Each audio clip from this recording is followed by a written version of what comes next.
મિત્રો આજની વિડીયોમાં સૌપ્રથમ વાત થશે હવામાનની આગાહી। અત્યારે ગુજરાતમાં ઠંડીના માહોલ સાથે વરસાદી વાતાવરણ પણ સર્જાયું છે। આજે ઉત્તર ગુજરાત, મધ્ય ગુજરાત અને દક્ષિણ ગુજરાતમાં વાદળછાયું વાતાવરણ વધુ રહી શકે છે। જો કોઈ જગ્યાએ લોકલ ડેવલપમેન્ટ સર્જાઈ જાય તો છૂટાછવાયા વરસાદ અને માવઠું પણ થઈ શકે છે। બીજી તરફ ઠંડીનો માહોલ યથાવત રહેશે કારણ કે back to back western disturbance પણ સક્રિય થઈ રહ્યા છે। બર્ફીલા પવનો રાજસ્થાન અને ગુજરાત સુધી જોવા મળશે, જેમાં ગુજરાતમાં હજુ પણ ન્યૂનતમ તાપમાન 13 ડિગ્રી કરતાં નીચે પણ રહે તેવી શક્યતા દેખાઈ રહી છે। મિત્રો, અન્ય મહત્વના સમાચારની વાત કરીએ તો ગુજરાતના 4 શહેરોના નાગરિકોના હિતમાં મોટો નિર્ણય લેવામાં આવ્યો છે। મુખ્યમંત્રીના માર્ગદર્શનમાં અને વાહન વ્યવહાર મંત્રી હર્ષ સંઘવીના નેતૃત્વમાં ડિજિટલ ગુજરાતના મંત્રને વેગ આપવા રાજ્યમાં અંદાજિત 8,500થી વધુ બસ ઓપરેટ કરતું નિગમ હવે કેશલેસ સેવા તરફ આગળ વધી રહ્યું છે। અમદાવાદ, રાજકોટ, જામનગર અને જૂનાગઢ વિભાગની કુલ 1850થી વધુ બસોમાં 3000થી વધુ એન્ડ્રોઇડ ટિકિટ મશીન અને સ્માર્ટ ઇલેક્ટ્રોનિક ટિકિટિંગ મશીન ફાળવવામાં આવ્યા છે। મિત્રો, અન્ય મહત્વના સમાચારની વાત કરીએ તો ડોક્ટરોને વિદેશ પ્રવાસ કરાવનારી આ ફાર્મા કંપનીને ફટકાર। ફાર્મા વિભાગે મલ્ટીનેશનલ કંપનીને યુનિફોર્મ કોડનું ઉલ્લંઘન કરવા બદલ ફટકાર લગાવી છે। કંપનીએ 30 ડોક્ટરોને એન્ટી એજિંગ પ્રોડક્ટ્સ, બોટોક્સ અને જુવેડર્મ પર વધુ સારી જાણકારી મેળવવા માટે પેરિસ અને મોનેસ્કો પ્રેક્ટિસ માટે લઈ ગઈ હતી। આ બાબતને ગંભીરતાથી લઈને ફાર્મા વિભાગે ટેક્સ સત્તાવાળાઓને કંપની અને ડોક્ટરોની જવાબદારીનું મૂલ્યાંકન કરવા કહ્યું છે। મિત્રો, અન્ય મહત્વના સમાચારની વાત કરીએ તો ગુજરાતનો વિકાસ પતરાને આર પાર દેખાયો। ઇમરજન્સી સેવા માટે 108નો ઉપયોગ કરવામાં આવે છે, પરંતુ એશિયાની સૌથી મોટી હોસ્પિટલ સિવિલ હોસ્પિટલમાં દર્દીઓને લાવવા લઈ જવા માટે વપરાતી એમ્બ્યુલન્સની હાલત ખરાબ હાલતમાં જોવા મળી રહી છે। દર્દીએ પોતાના જીવના જોખમે બેસીને જવું પડે છે। એમ્બ્યુલન્સમાં દરવાજાથી લઈને બેસવાની વ્યવસ્થા સુધી તમામ જગ્યા તૂટેલી હાલતમાં છે। એમ્બ્યુલન્સમાં દર્દી જ્યાં પણ પગ મૂકે છે ત્યાં નીચે પતરું નહીં પરંતુ સીધો રોડ દેખાય છે। મિત્રો, અન્ય મહત્વના સમાચારની વાત કરીએ તો કાર્નિવલના કાર્યક્રમનું લિસ્ટ આવી ગયું છે। 25 ડિસેમ્બરના રોજ 7 વાગ્યે મુખ્યમંત્રી ભૂપેન્દ્રભાઈ પટેલ કાંકરિયા કાર્નિવલને ખુલ્લો મૂકશે। લોક ડાયરો, બોલિવૂડ ફ્યુઝન, પોલીસ બેન્ડ, તલવાર રાસ, ટિપ્પણ ડાન્સ, જલતરંગ અને વાયોલિન તથા સંતૂર વાદન, ફોક ડાન્સ, દેશભક્તિના ગીતો, નૃત્ય નાટિકા, સૂફી ગઝલ જેવા વિવિધ સાંસ્કૃતિક કાર્યક્રમો લોકોને આકર્ષણ રૂપે દરરોજ light and sound show, laser show તેમજ VR શોનું આયોજન પણ કરવામાં આવ્યું છે। મિત્રો, અન્ય મહત્વના સમાચારની વાત કરીએ તો ડાકોરમાં શિક્ષકે વિદ્યાર્થીને થપ્પડો મારી। આણંદના ઉમરેઠ ખાતે રહેતા વ્યક્તિનો 13 વર્ષીય પુત્ર ડાકોરની ભવંસ ઇંગ્લિશ મીડિયમ સ્કૂલમાં ધોરણ 5માં અભ્યાસ કરે છે, જેને તારીખ 26 નવેમ્બર 2024ના રોજ સ્કૂલના કરાટે શિક્ષક રાજકુમાર સોનીએ અંગૂઠા પકડવા માટે જણાવ્યું હતું, જે બાદ શિક્ષકે તેને પોતાની પાસે બોલાવીને ઉપરા ઉપરી 7થી 8 થપ્પડ માર્યા હતા। જોકે કાનમાં સોજો આવ્યા બાદ વાલીએ પોલીસમાં ફરિયાદ નોંધાવી છે। મિત્રો, અન્ય મહત્વના સમાચારની વાત કરીએ તો ગુજરાતી તરીકે મને દુઃખ છે, આવું ગુજરાત નહોતું તેવું શક્તિસિંહે જણાવ્યું છે।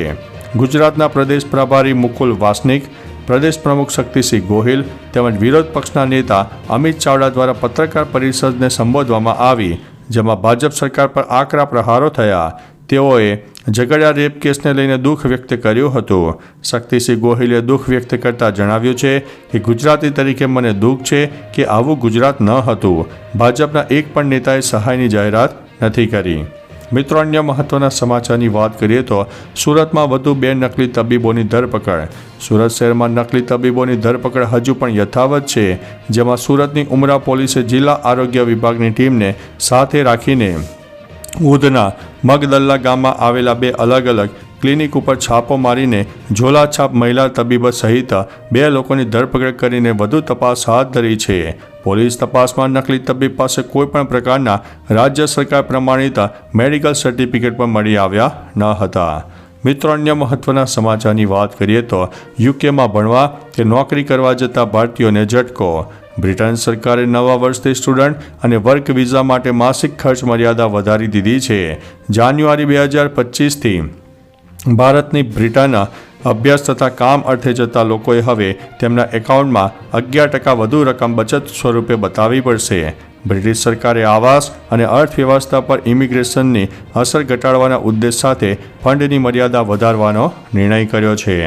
મિત્રો, અન્ય મહત્વના સમાચારની વાત કરીએ તો નાડિયા ઠાકોર સમાજ વચ્ચેની જૂની અદાવતમાં પ્રતિમા તોડવામાં આવી હતી. નાડિયા અને ઠાકોર સમાજ વચ્ચેની જૂની અદાવતમાં આ પ્રતિમા તોડી હોવાનું સામે આવ્યું છે. વર્ષ 2018માં દિવાલને લઈને ક્રોસ રાયોટિંગ ગુનો નોંધાયો હતો. 22 ડિસેમ્બરની મધ્યરાત્રિએ 3:30 વાગ્યે 2 એક્ટિવા પર 4 શખ્સો આવ્યા હતા. આરોપીઓએ બાબા સાહેબ આંબેડકરની પ્રતિમા ખંડિત કરી હતી. મિત્રો, અન્ય મહત્વના સમાચારની વાત કરીએ તો ગુજરાતની પરિવહન સેવાને લાગશે 4 ચાંદ. એસટી દ્વારા નવી 10 વોલ્વો બસો ઉમેરવામાં આવી છે. વાહન વ્યવહાર મંત્રી હર્ષ સંઘવી નવીન વોલ્વો બસોને ફ્લેગ ઓફ કરશે. સ્ટેચ્યુ ઓફ યુનિટી, કચ્છના ધોરડો, ધાર્મિક સ્થળો, શહેરો વચ્ચે વોલ્વો બસોનું સંચાલન થશે. જોકે હાલ રાજ્યમાં 70 વોલ્વો બસો સંચાલનમાં છે. નરેન્દ્ર મોદીએ વર્ષ 2001માં ગુજરાતના મુખ્યમંત્રી તરીકે પદભાર ગ્રહણ કરતા જ રાજ્યના જાહેર નિગમના કાયાકલ્પની ઝુંબેશ પણ ઉપાડી છે. મિત્રો, અન્ય મહત્વના સમાચારની વાત કરીએ તો કાંકરિયા કાર્નિવાલની શરૂઆત. અમદાવાદમાં આવતીકાલથી કાંકરિયા કાર્નિવાલ શરૂ થશે. આ વખતે કાર્નિવાલમાં પહેલીવાર drone show, under water dance performance, દુબઈમાં યોજાતો હ્યુમન પાયરો શો થશે. કાર્નિવાલને લઈને કાંકરિયાને દુલ્હનની જેમ શણગારવામાં આવ્યો છે અને લોકોમાં ત્યારથી જ ભારે ઉત્સાહ પણ જોવા મળી રહ્યો છે. લોકોની સલામતીને ધ્યાનમાં રાખીને પોલીસ દ્વારા ચાંપતો બંદોબસ્ત પણ રાખવામાં આવ્યો છે. મિત્રો, અન્ય મહત્વના સમાચારની વાત કરીએ તો ઇસ્કોન મંદિરમાં યુવાન દીકરીઓના બ્રેઇન વોશિંગનો આક્ષેપ.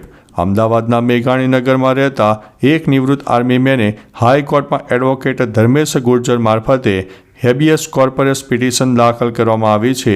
જેમાં કહેવામાં આવ્યું છે કે તેમના 2 દીકરા અને એક પુખ્ત વયની દીકરી છે. દીકરીને ભડકાવીને 23 તોલા સોનું અને 3.62 લાખ રૂપિયા રોકડા લઈને મથુરાના એક શિષ્ય સાથે ભગાડી દેવામાં આવી છે એવી અરજદાર પાસે માહિતી છે. મિત્રો, અન્ય મહત્વના સમાચારની વાત કરીએ તો ફરી ફાટ્યો વિશ્વનો સૌથી સક્રિય જ્વાળામુખી. અમેરિકાના હવાઈ ટાપુઓમાં સ્થિત વિશ્વનો સૌથી સક્રિય જ્વાળામુખી કિલાઉમાં વિસ્ફોટ થયો છે. વિસ્ફોટ પછી લાવા 260 ફૂટ સુધી ઉછળ્યો અને જમીન પર ફેલાઈ ગયો. અમેરિકાના જ્વાળામુખી વિભાગે વિસ્ફોટનો વિડીયો જાહેર કર્યો હતો અને સોશિયલ મીડિયા પર તેની માહિતી પણ આપવામાં આવી છે. તો ચાલો મિત્રો, ફરીથી દેશ અને દુનિયાના સુપરફાસ્ટ સમાચાર લઈને મળતા રહીશો. ત્યાં સુધી અમને રજા આપશો. નમસ્તે.